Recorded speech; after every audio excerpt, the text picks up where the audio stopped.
मैं आपको धुंधकारी का चरित्र सुना रहा था। धुंधकारी ने अपने जीवन में बड़े पाप किए और ऐसा पाप किया कि धुंधकारी ने अपने माता पिता का दिल दुखाया, अपने माता पिता की आत्मा को दुखाया। ब्राह्मण के घर में जन्म लेने के बाद भी धुंधकारी ने अपने माता पिता को इतना विवश कर दिया कि माता को प्राणों का त्याग करना पड़ा। प्रेत बन गया, प्रेत बाधा में आ गया, भूत प्रेत। भाई ने जाकर के गया, मैं पिंडदान कर दिया, श्राद्ध का दान कर दिया, लेकिन पिंडदान करने के बाद भी धुंधकारी नहीं तरा। सबरे परेशान, धुंधकारी को मुक्ति नहीं मिली, धुंधकारी तरा ने। अब तो धुंधकारी अनेक प्रकार के रूप और स्वरूप बनाना शुरू कर दिया, अनेक प्रकार के ऐसे ऐसे रूप, ऐसे ऐसे स्वरूप बनाया धुंधकारी जिसकी कोई सीमा नहीं।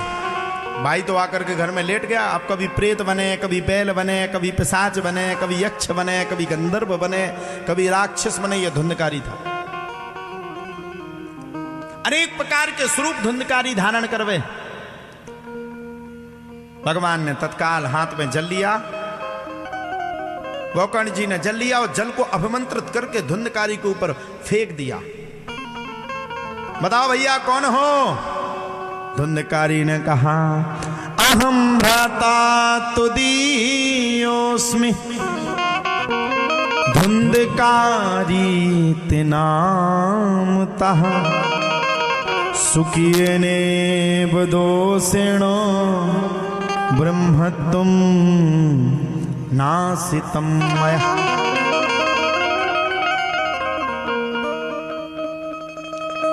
अहम भ्राता तुदीयोस्मि धुंधकारी नामतः सुखियेनेव दोषेण ब्रह्मत्वं नासितं मया। भैया मैं आपका भाई धुंधकारी हूं, हैं? तुम अभी भी जिंदा हो, अभी भी बच गए? तुम ही हो? अरे तुम्हारा तो मैंने जाकर के गया, मैं पिंडदान कर दिया था, फिर कैसे बच गए? अरे भैया ऐसा वैसा पापी नहीं हूं मैं, बड़ा तगड़ा वाला प्रेत हूं, ऐसे नहीं तरूंगा। कोई बड़ा उपाय करो तो तरूंगा, नहीं तो नहीं तरूंगा। अच्छा बड़ा उपाय करना पड़ेगा? बोले बिल्कुल, चिंता मत करो, रात्रि का समय है, मैं सुबह को देखता हूं। अब गोकर्ण जी का दिमाग खराब, जब गया में जाकर के पिंडदान कर दिया, जब गया में जाकर के पूरे क्रियाकर्म कर दिए, फिर भी धुंधकारी नहीं तरा, आप कैसे तरेगा? भक्त भगवान की परवस्था थी भैया।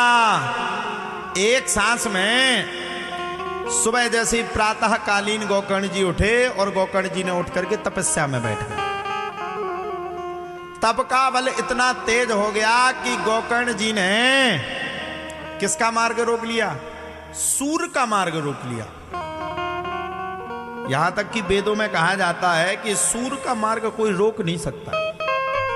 वेद कह रहे हैं ये बात, सूर्य को कोई नहीं रोक सकता। सूर्य का पहिया, सूर्य का रथ बराबर चल रहा है, बराबर सूर्य के मार्ग को रोक लिया। जब सूर्य के मार्ग को रोका तो सूर्य भगवान ने कहा, अरे गोकर्ण क्या बात है, मेरे चलते हुए मार्ग को क्यों रोक लिया? गोकर्ण कहते बोले महाराज मैं तो बड़ा परेशान हूं, कोई उपाय कर दो तो बच जाऊंगा, नहीं तो बचने वाला नहीं।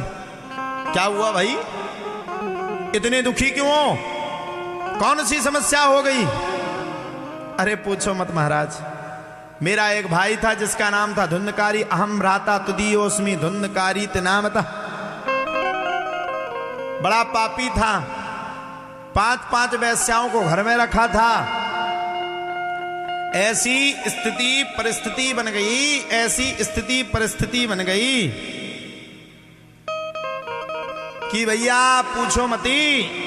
स्थिति परिस्थिति को देख करके धुंधकारी ने 5-5 वेश्याओं को अपने घर में शरणागति दी। और वेश्याओं के लिए कमाना धमाना शुरू किया। उन्हीं वेश्याओं ने धुंधकारी का गला घोंट करके मार दिया। अब वो तर नहीं रहा है, उसके तरने के लिए कोई अच्छा उपाय बताओ, कोई श्रेष्ठतम उपाय बताओ, कैसे वो तर सकता है। चिंता मत करो, मैं देखता हूं। सूर्य भगवान ने कहा, गोकर्ण, धुंधकारी को अगर वास्तव में तुझे तरवाना है तो धुंधकारी के तरवाने के लिए तुझे एक उपाय करना पड़ेगा, धुंधकारी तर जाएगा। कौन सा उपाय महाराज? धुंधकारी के लिए तुझे भागवत कथा का आयोजन करना पड़ेगा। अच्छा, पहली बार भागवत हो रही थी गोकर्ण के द्वारा। गोकर्ण पंडितो ज्ञानी धुंधकारी तो महाखला। मैंने पहले ही कहा ना, पहले शब्द में मेरा यही कहना था, पूत कपूत तो का धन संचय, पूत सपूत तो का धन संचय। अब देखो, धुंधकारी तो कपूत निकल गया, संत का दिया हुआ आशीर्वाद सपूत निकल गया। पूत सपूत तो का धन संचय। अगर पूत अगर सपूत निकल गया तो धन को पाने की आवश्यकता नहीं है, वो तो ऐसी कृपा कर देगा। ऐसे गुरुदेव का अगर आशीर्वाद मिल गया तो चकाचक आनंद हो जाएगा। पूत सपूत तो का धन संचय। गोकर्ण ने कहा, ये भागवत कैसे होती है? बोले 7 दिन की कथा होती है। गोकर्ण तो बड़े ज्ञानी थे। गोकर्ण पंडितो ज्ञानी, गोकर्ण अद्वितीय विद्वान थे। बढ़िया महाराज जाकर के अच्छे से पूरा, पहले के जमाने में इतनी व्यवस्थाएं तो नहीं थी कि ये टेंट हो, साउंड हो, फिर ये हो, फिर पहले के जमाने में नहीं था ये सब। पहले के जमाने में तो भैया एक ही 2 चीजें थी। पंडित जी आते थे, कोई एक ठुआ पलंग जाकर के रख देता था, तखत। पंडित जी उस पर व्यास गद्दी बना करके विराजमान हो जाते थे। गांव वाले बैठ करके कथा को खूब अच्छे से श्रवण करते थे। पहले तो साउंड सर्विस भी नहीं थी, पंडित जी खूब चिल्लाते थे तब जाके कथा होती थी। बैठे गोकर्ण जी ने कथा को कहना और सुनना प्रारंभ कर दिया।